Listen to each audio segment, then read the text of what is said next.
Hello, and welcome to another episode of Two Guys and a Chainsaw. I'm Todd.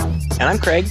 Today's film was a suggestion by one of our listeners. It is the 2016 film Bleed, not to be confused with the 2002 horror film Bleed. This one just came out, obviously this year, by director, writer, and editor Trip Rame.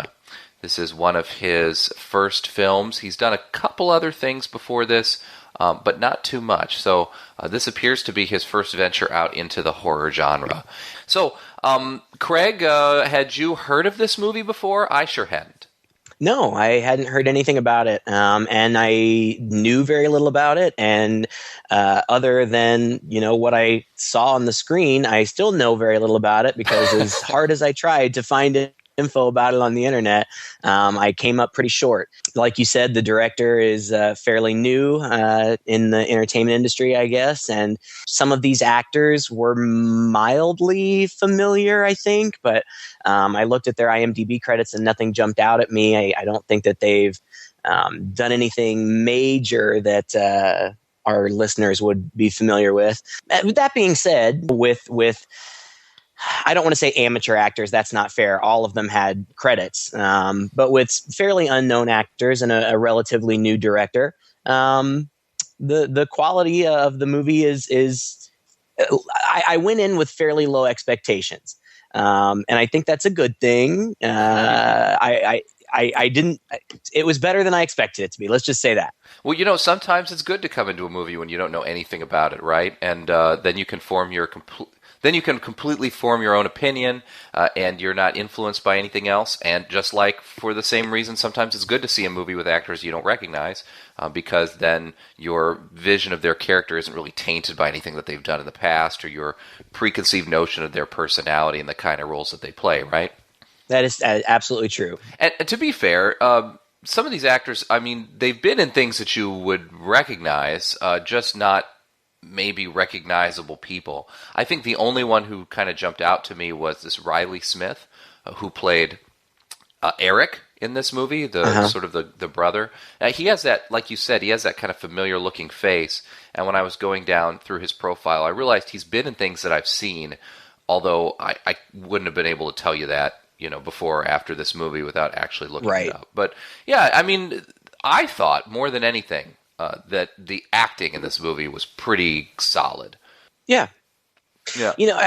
We'll get into talking about the plot and things, and I definitely have some complaints about the movie, but I would say that it's pretty competent on a lot of levels. I thought that the cinematography was pretty competent. I mean, sometimes it felt a little bit like it could have been maybe a made-for-TV, made-for-sci-fi as far as quality goes. Sometimes, but other times I thought that it was pretty good. Like you said, the acting is not bad. I mean, we've watched some movies with some bad performances in them before, and that can be fun sometimes too. But that's not really the case here. I mean, the acting is competent. I think that where most of my complaint with this movie lies with the script and the storytelling. It felt a lot all over the place to me. To me, it kind of felt like, ooh, we found this abandoned structure. Let's film lots of creepy shots, and then we'll figure out a story later.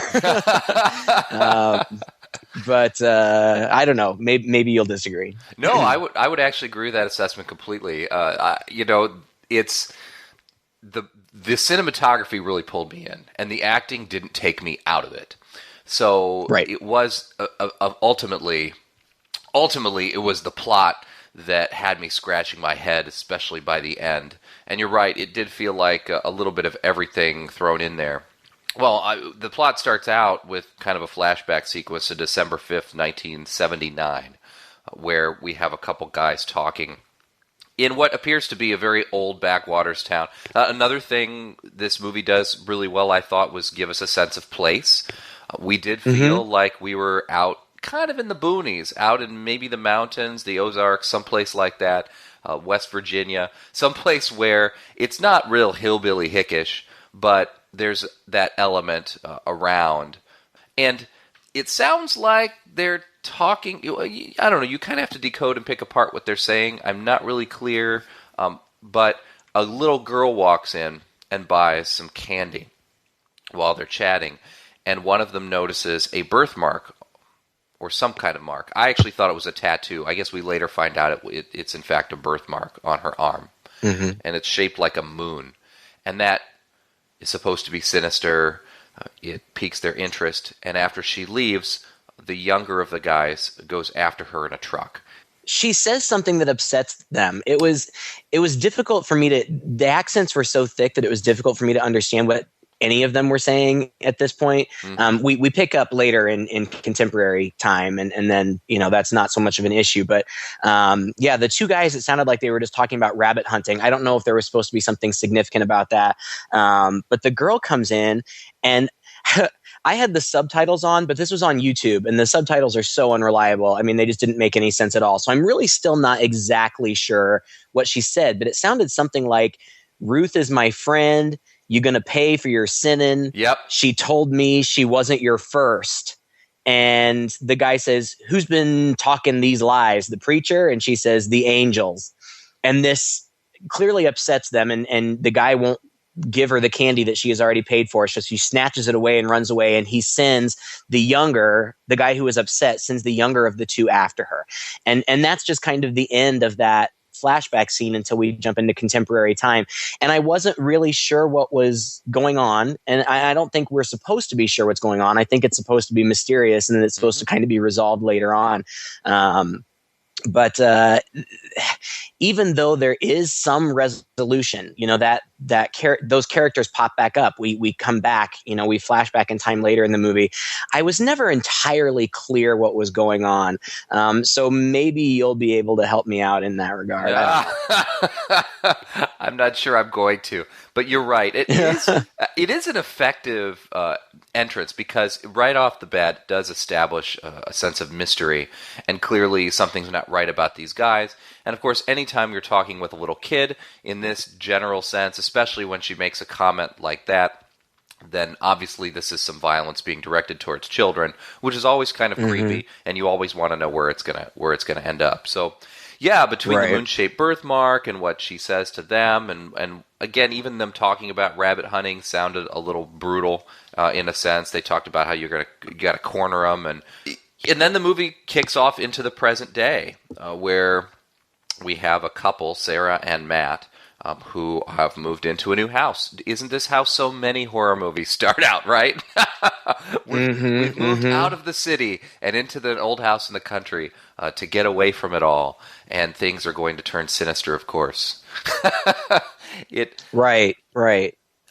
And Sarah, I think the first time that we're introduced to Sarah, she's driving, or she's not even driving. I think she's just pulled over on the side of the road, and she has a flat tire, and she's pregnant, like clearly in her third trimester, probably going to be giving birth soon, very pregnant. And she can't get her tire changed. And then this local deputy pulls up, and he looks, like the locals in these movies always look, kind of backwoods, but he appears friendly, and he changes her tire for her. But after he has done that, they're talking, and he notices that she has the same birthmark, that half moon birthmark on her neck. And he asks her about it, and she says, well, it's just a birthmark. And then he says something to her along the lines of, you got to be careful around here because there's some strange folk, or something like that. Of course, very ominous, the warning from the locals. It's pretty typical fare. And then she goes home, and that's when we start getting introduced to all of the core characters. That's right. We have her husband, Matt. We have Dave and Sabrina, who come in a little later. There are obviously some friends who they've invited over as kind of a housewarming thing, I think. And while they're getting set up, while they're going through their motions, ominous music comes in every now and then. What's one of the criticisms I have of this film at the beginning particularly is that I think too much of what we're supposed to find scary or supposed to find sinister foreshadowing by ominous music that just kind of slips in the middle of these domestic scenes. Anyway, I think that's a little bit of cheating, because I certainly didn't feel like there was anything ominous going on a lot of the time. It's really about half an hour of just domestic type banter. When we learned that each one of these characters has some kind of special problem, they're eventually joined by Skye and Eric. Skye, we learn, is Sarah's brother. I'm sorry, Eric is Sarah's brother. Eric. Skye is a woman, and is Eric's sort of basically Eric's latest fling, it sounds like. And when they come in, they are very boisterous and happy, and there seems to be some tension between Sarah and Eric. When are you planning on getting home? Well, this is it. Oh, come on, don't give me that look, all right? I'm not trying to move into your big house with too many rooms. Our home is the slab that we rolled in on. That's our home now. You are gonna live in the van. Yeah. I mean, besides, we can't really go back to the apartment. You know, we haven't paid rent since like November. But the walls were getting small, and it was really like, Jesus, Eric, I don't know, the energy wasn't there, you know? Okay, have you thought about getting a job? Yeah, I mean, I don't know, it's like, life is about living, living. Yeah, living takes money, Eric. Food, gas. We'll be all right. I always am, you know that. Later, Sarah gives him some cash. Matt is a doctor, which will come in handy later, of course. So they're pretty well-to-do. Yeah, sort of, right? They're pretty well-to-do. And Eric is the guy who's flouncing around. He's the lost brother trope, again, that we find in these movies, who's come back and is going to be a burden and cause some tension between Sarah and Matt, because Sarah is going to help him, and Matt is going to be angry and say, why can't you, cut loose your younger, wilder brother and help him to be more responsible? So we have this cast of 6 characters who stand around and just start chatting. And Skye at one point takes a bath and sees a guy. From under the water, it looks like kind of a tall, bearded old pirate. I was thinking an old pirate guy, ghost. Yeah, it's kind of a cross between like the lead singer in a heavy metal band and a hillbilly or something, like like long black hair, and of course he's like ghostly, so he's got kind of this gothy makeup. I mean, I don't think it's intended to look like goth makeup, but that's kind of the effect, which, I don't know, not terribly scary. I mean, the effect, we just see the outside of the tub, and then he kind of appears out of nowhere, just kind of this gaseous appearance. And then she sees him standing over, and it's kind of scary, and like blood's dripping off of him into the water. But of course, when she comes up out of the water, he's not there. So we assume that this guy is going to be our antagonist, or at least one of our antagonists, that this is going to be kind of a haunting thing, which it ends up being kind of. But again, like I said, it's such a hodgepodge of different ideas. Like already we're maybe, I don't know, 20 minutes into this very short movie, by the way. It's only like 72 minutes or something like that. Yeah.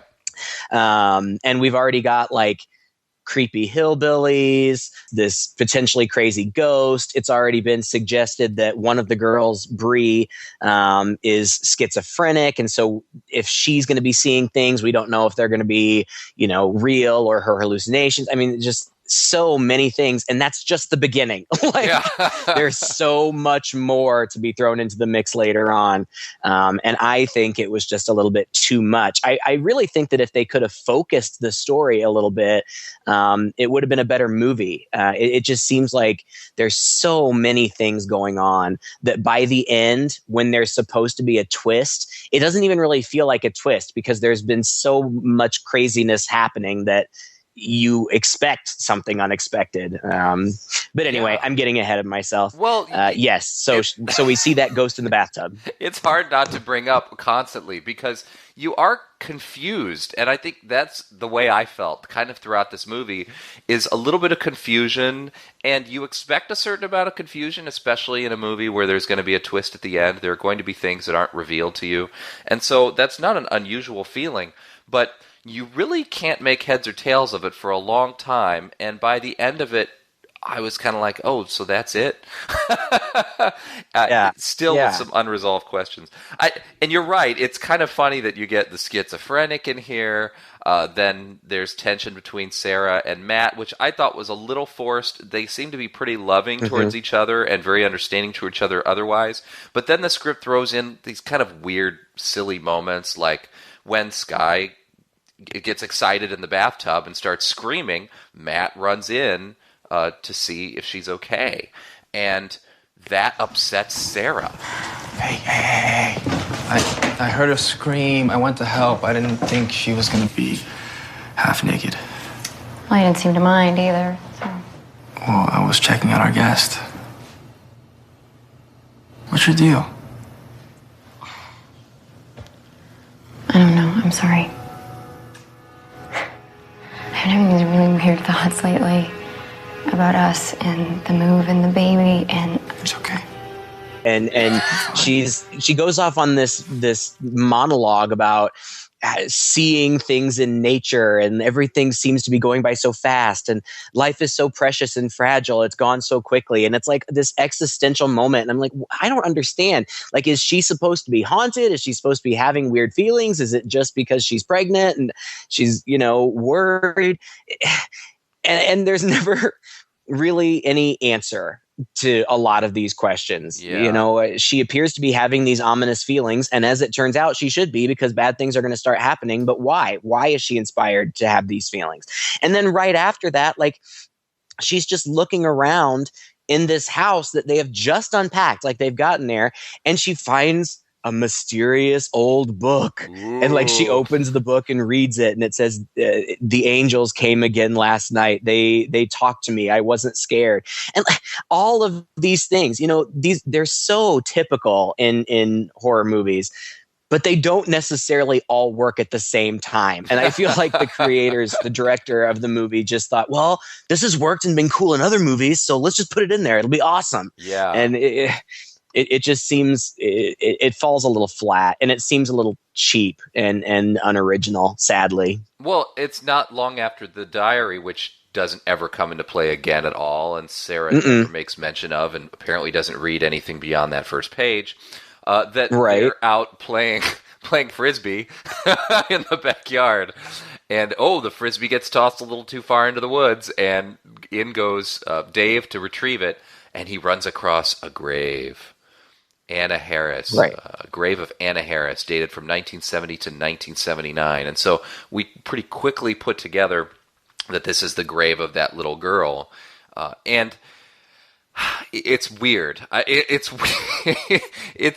if you talk about things being thrown in, the fact that there's a grave marked with a gravestone in the back of this house that apparently belonged to this little girl who was talking with this very strong hillbilly accent, who came in looking rather dirty and disheveled when she did, buying a small handful of candy. Are we supposed to believe that she lived in this house? This monstrous, really nice, multi-storied McMansion kind of out in the... And I would think, maybe there was another house, there before, and this house was built on its land, and that's why there's a grave kind of out in the woods, because it was a little more backwater before somebody moved in and put in a newer house, except we find a diary in the closet of this house. So, that can't really be easily explained away either.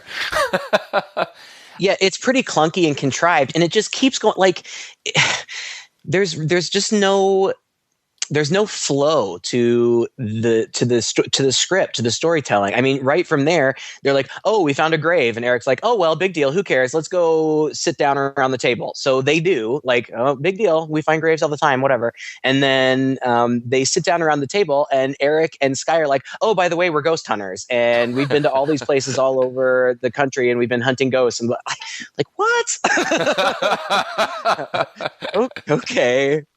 And they've got, like the voice recorder where they can record supernatural voices. And Eric has this strange like bracelet that has this weird symbol on it that he got somewhere else that later on is somehow supposed to be connected, and I don't really have any understanding of why.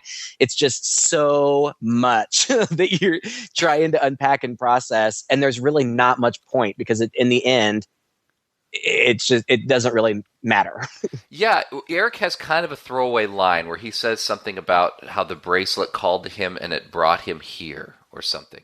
It seemed to be a real quick, easy way to shoehorn in this idea that this symbol had some power or brought them together. But again, it was so shoehorned in and it was so throwaway that it just seemed completely contrived. And again, he doesn't mention it again into the future. Later on, we see that symbol again a couple more times, but the connection is very tenuous. He also tells this story out of nowhere. He just says that when he and Sarah were kids, there were ghosts in their house. And we get a flashback to this scene that looks very much like Poltergeist, with Eric, the brother, like huddled in a corner while Sarah, presumably the sister, is being pulled under the bed by some strange force that we don't see and we don't know what it is. And he says, but at the last second, we were saved. And Matt's like, what saved you? And they're like, butterflies. And it's okay. Good story. Thanks for sharing. I came through the whole movie not really understanding that part. Did the butterflies burst out of the closet and distract the ghost or something so they could get out? No idea. You know, there's a tie at the end to this story, but it's so tenuous that like it doesn't even make sense. I don't know. Yeah. Anyway, we'll get there. Well, they say they're and then the very next thing, then Dave's like, there was a serial killer back in the 70s. Who? Newspapers called him Cannibal Cain, said he mutilated his victims, then ate them. Some weird satanic something or other. They caught him, right? Oh, yeah. Creepy to know that there's people like that in jail, getting old like the rest of us. Well, not anymore. But he got out? No. He died. The prison burnt down back in the 80s. It was a big story around here. Something like 100 people were trapped inside and died in their cell. We need to check that out. Yeah, we do. What? Yeah, it's a perfect night. Full moon. like it's just one clunky plot device after another, and like they literally just come one right on top of another. They do. And I'm at this point I'm like, are you serious? Like what is this movie trying to be? Well, the hilarious the hilarious thing is that Matt seems to think this is a good idea too. Matt, who's been like critical and nasty and kind of mean to Eric this whole time, just is like, yeah, I'm down for it if you guys are. Yeah. And later on, that tries to get explained away by Matt and Sarah have a little conference in the bedroom while they're packing for this spur of the moment trip to the abandoned, burned down prison in the middle of the woods. And she's like, well, I don't even know why you're going. And he says something like, well, I'm going to go. I guess his idea is I'm going to go and I'm going to show them that it's nothing. And then that's going to make Eric mature or something. He's got to grow up sometime. And so if I go and indulge him in this, then I'm going to be able to prove that he can't see ghosts or something. I don't know. It's very tenuous. Mm-hmm. And it's so out of character for him. You know, he's supposed to be the doctor, rational mind, who's kind of upset for him, and now he seems all too eager to go on this ghost hunting expedition and leave his pregnant wife behind because she's not at all interested in going. But he's going to go anyway. So they all end up going ghost hunting. So they get out to the middle of the woods, and there is this cool set piece, which, from what I gather, was an actual place. I mean, I don't think this movie has the budget to build something like that. But yeah, clearly is a real place that I'd like to see sometime. And looks like an old burned out prison. It even has a downstairs area under the ground. And so when they get there, the first thing is, well, I say we all split up. Right. Uh-huh. And so everybody splits up and goes their separate ways. And this place didn't look that big, but apparently it is big enough. And, of course, it has that underground section. So everybody's going off in their different areas. And immediately Skye and Eric do what Skye and Eric do best, which is start kissing and making out and flirting with each other and lighting up a joint. While the rest of them go running around. Is it Sabrina who actually walks into a room and sees a vision of, again, Rob Zombie sitting on a chair with Right. his long hair. Yeah. Blood comes out of his She mouth. does. Yeah. We see that guy, like, as soon as Sarah drops them off, and as soon as they go in, well, not before, she doesn't leave before Eric stops her and says, Sarah, we have a gift. Like, okay, I don't have any idea what that's supposed to be about, but we see Sarah driving away, and she's just kind of driving along the road. She gets distracted by the radio and sees the little ghost girl, I think, in the car with her or something like that. And so she flips her car. And then we cut back to the prison. And yes, Bree and Dave are walking around, and Bree sees this guy, like you said, sitting in a chair. But she assumes that it's her schizophrenic hallucinations coming back, which also doesn't make any sense, because she had said earlier when she was talking about her hallucinations that she had these people in her life up until she was this certain age. And then when she started taking medication, they went away. So there's no indication that she was just seeing randos all the time. Like, it seems like, she had these particular visions, but she blames it on her schizophrenia and starts popping Thorazine like it's Tic Tacs. Yeah. That was the funny thing. Meanwhile, she's what? Go ahead. Every time she sees a hallucination, she like frantically grabs for a pill bottle and pops another pill. It's like, I don't think that's how medicine works. Right. And if you've been taking Thorazine for schizophrenia since you were 8 years old, I think that you would know that. But then, so Skye and Eric, like you said, are doing their thing, smoking weed, making out, and they find this weird kind of place down underground that has candles. I mean, it kind of looks like a shrine. We find several other shrines throughout. This one's kind of mild, but they find a scary book and they read from it out loud, which you should always do. Listeners, if you're out there, if you find yourself in a really scary place, in a really scary situation, and you find a really super old scary book with like cult illustrations in it and stuff, read out loud from it, because nothing bad will happen. Nothing bad. We haven't seen that in a million movies before, and that's exactly what happens. He reads something out of it.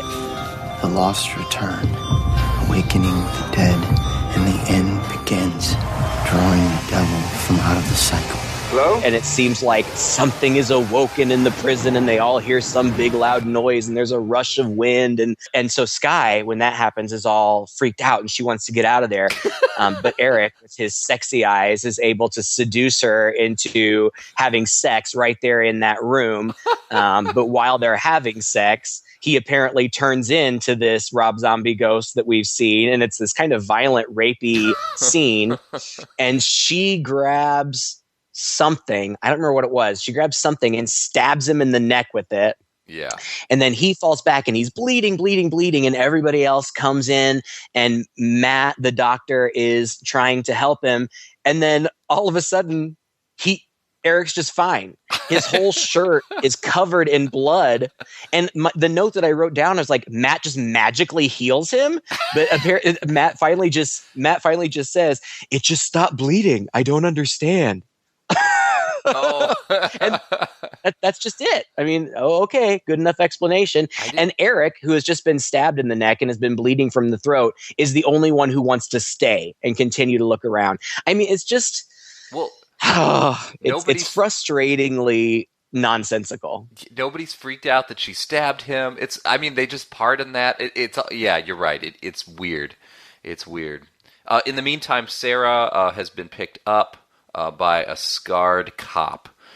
This is a guy who I think you can recognize him. Isn't he the same guy from the beginning? Isn't he supposed to be the young person who went after the girl, but a little older? I'm not sure. It could very well. Who knows? Yeah, maybe not. But he's got a whole half of his face is burned up, which is sinister, of course, because we know that they're in a burned up place. And they have some very spooky dialogue back and forth. I think it keeps cutting back and forth to Sarah and this person, right? But eventually Sarah convinces him to pull over because she feigns that she's sick. She's sufficiently creeped out by him, and she runs off into the woods. And go ahead. There's also this creepy guy sitting in the back seat, and it's a total jump scare. And it's this guy who's like, they all just call the captain, and he's very creepy and ominous too. And he says like, "Oh yeah, they let me ride around with them for nostalgia or something." But so it's just real. All very Yeah, I think he was real. I don't. It's so funny that it came so out of nowhere, and the driver seemed to completely not acknowledge him at all, that I assumed he was a vision she kept having, that she knew was a vision because she has this gift.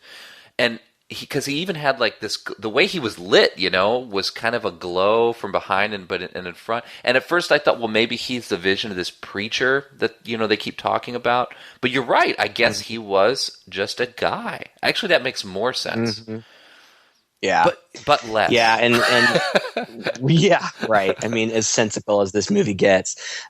Meanwhile, the group is still back at the. So you're right. She eventually gets creeped out enough that she gets out and starts running through the woods. But the group is back at the jail. They've tried to leave, but as always happens in these types of movies, somehow they've gotten turned around in the woods and they just end up right back where they were. And once again, they find a scary book and they open it up and it says, "On seducing the soul of the newborn, the vessel will deliver the chosen." And it's got a picture of an infant in there and all these ceremonial symbols and whatnot. And so obviously Sarah's baby is going to play an integral part in this last, that's something that's going on and that's going to be a danger. And Eric very cryptically says, "We were brought here for a reason. I can just feel it." Oh. Yeah. I don't know. It's crazy. He starts lighting candles, and for a while I thought, well, he was possessed or something, and he's going to start some ritual. But that gets dropped immediately because the next time somebody runs across him, he's somewhere else. Yeah, and then I can't remember who says this, but at some point, I think it's when maybe Skye finds Eric or Sabrina finds Eric. They run across something. Was it some bones or... Oh, it's like some skin hanging from the ceiling and maybe some body parts? They come across so many different things. I don't remember what order it is, but yeah, at one point, Eric, who is the one who is so gung-ho about staying there, he runs down in there.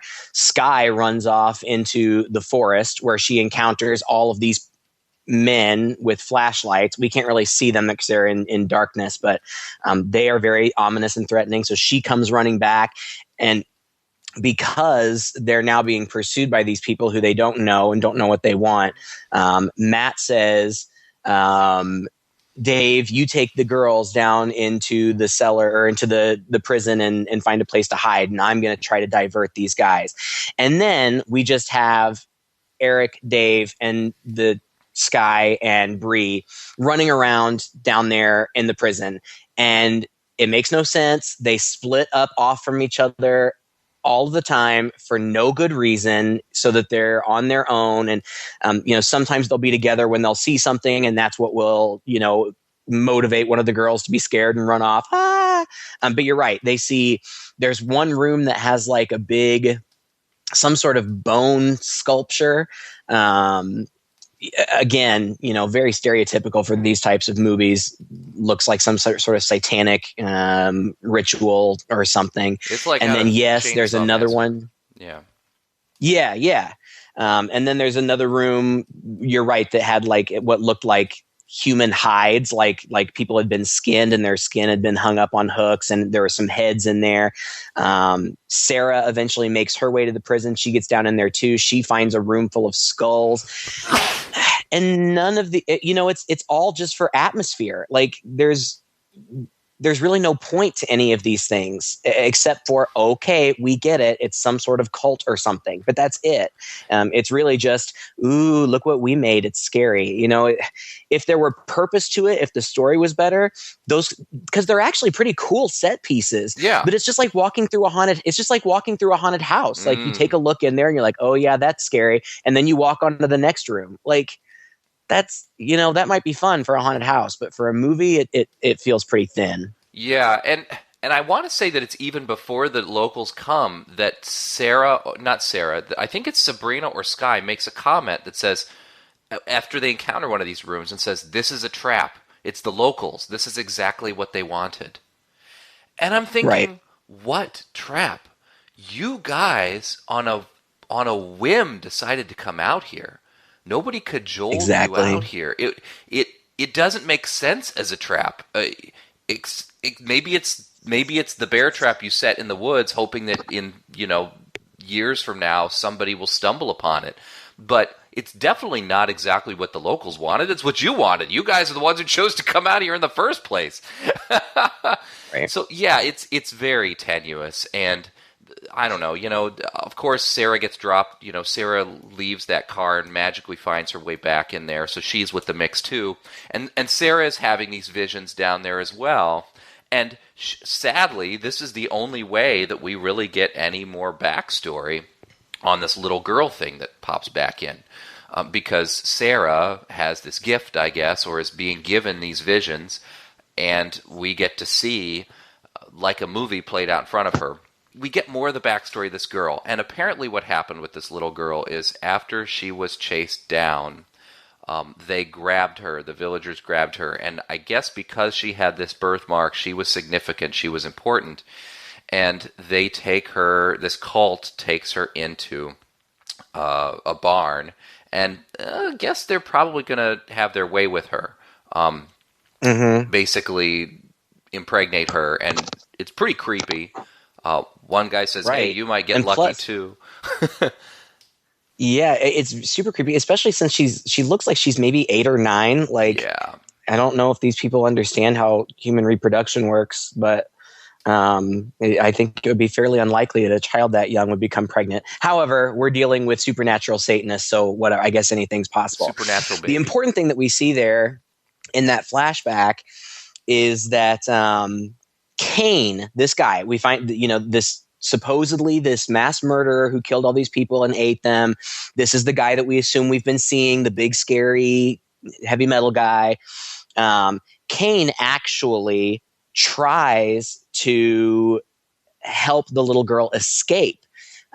He's not successful because she takes off running and ends up running out of a window that's like on the second floor, and she falls and dies.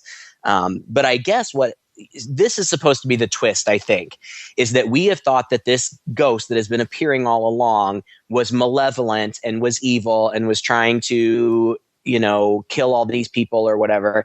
As it turns out, he wasn't the malevolent one. It's the townspeople who are the villains, and the ghost is actually trying to help these people.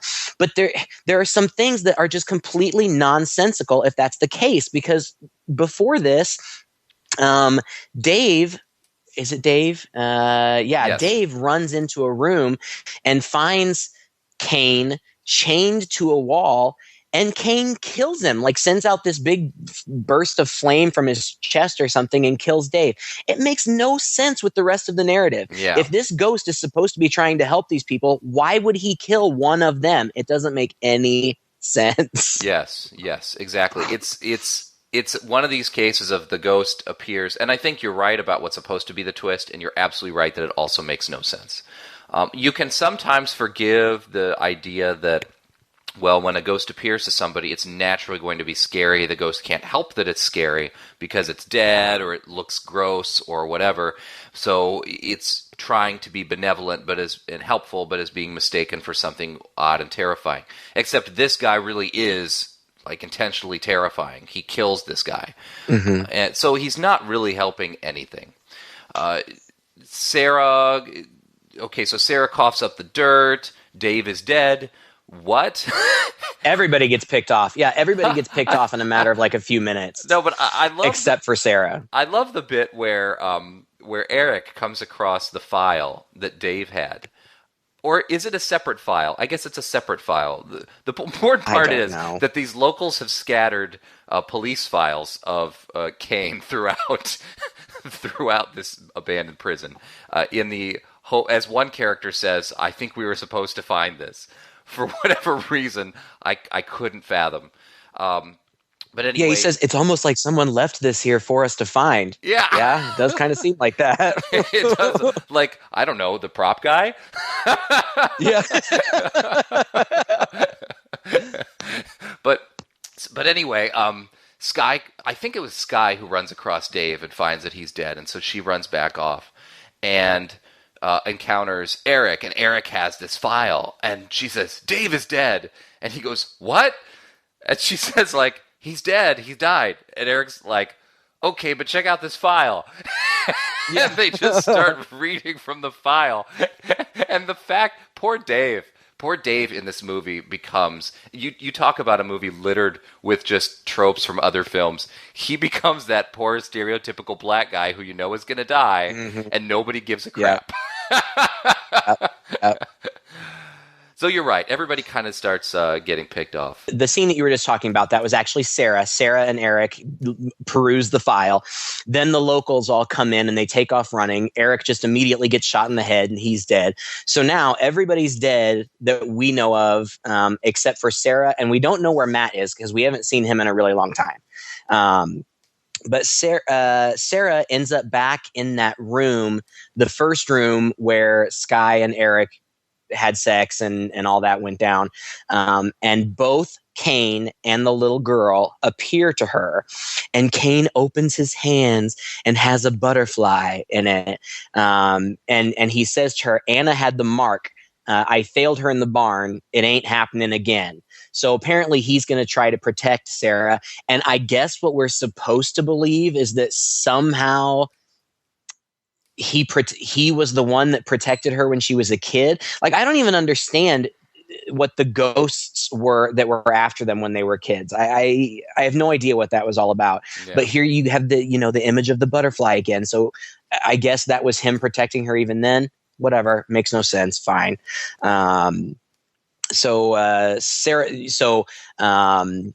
Cain runs out like he's going to go fight with the locals, and Sarah runs out. But they get her. The locals get her, and they tie her up on some sort of altar or something outside. And the captain, who we saw from the back seat of the squad car, is like, drawing in blood these symbols on her belly, and it looks like he's going to cut the child out of her womb is what it looks like is going to happen. But here come Matt and Cain, who both come in and start fighting off the locals. Matt has like a scythe or something, and Cain can apparently shoot fire out of himself. So they're doing all that, fighting all the people. I think Matt eventually gets taken down. I don't remember if we actually saw him get killed, but it seemed like the implication was that he got killed. And Sarah runs off and gets to the road, and this car pulls over and picks her up. And it's this creepy woman who we had seen before. Again, I have no idea what her significance was supposed to be. When Sarah had her car accident right before that, she had driven by this woman on the side of the road. And after she had driven by, the woman turned around and like howled into the woods. So we recognize her from earlier. So we know she's probably not good. She takes Sarah to a barn, and the original deputy from the very beginning who helped Sarah with her car is there, and Sarah's in labor and she's giving birth, and the baby is born, but it's stillborn. And the woman says, do you want your baby to live? And Sarah has a flashback to a conversation that she and Matt had earlier on, which really has no bearing on the situation at all. No. And then she says, yes, I do. And the deputy cuts her throat. She dies. We get an exterior shot of this barn that we're in. And that's it, right? I guess was the idea that only one of them could live, so the baby was born stillborn, but if they killed Sarah, then the baby would live? Because then the baby kind of wakes up and starts crying. And I wasn't sure if we were supposed to believe that was Sarah's spirit in there or what. Yeah, you're right. I think that we were supposed to believe that this cult ultimately was successful in what they wanted to do. Well, yeah. That they did, that this baby now is whatever being they needed to have delivered from the vessel. And so it's one of those movies where, bad guys won, the end. Yeah, it's Rosemary's Baby, basically. You can just go through this movie. Oh, it's Poltergeist. It's Rosemary's Baby. Oh, it's every haunted house movie I've ever seen. It's Texas Chainsaw Massacre, Wrong Turn, The Hills Have Eyes. All of them. Yeah, so many things just thrown into a blender. Well, and, you know, it's weak. Obviously, it's weak because it's hard to follow. It's weak because it doesn't make sense, because the whole Cain thing. The thing I don't get, if it's supposed to be Cain who visited them as kids, and Cain ultimately just wants these villagers dead, but he's unsuccessful. I mean, where did Cain go, right? Is he he's not confined to the prison, because he apparently saved Sarah and Matt when they were younger, right?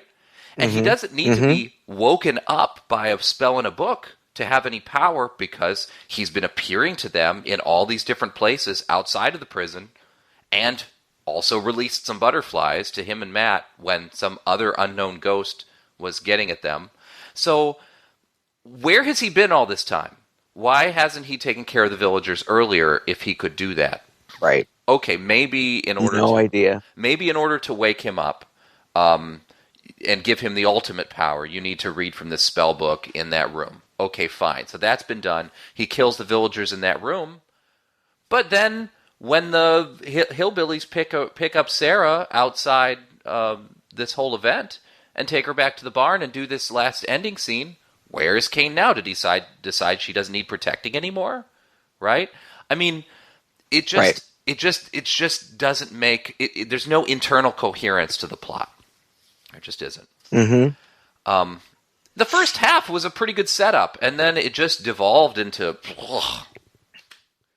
I felt. Yeah, and you know, like I've said, you know, in terms of acting, in terms of cinematography, I've certainly seen worse. I've definitely seen worse. This is not, by any stretch of the imagination, the worst horror film I've ever seen. Would I watch it again? No.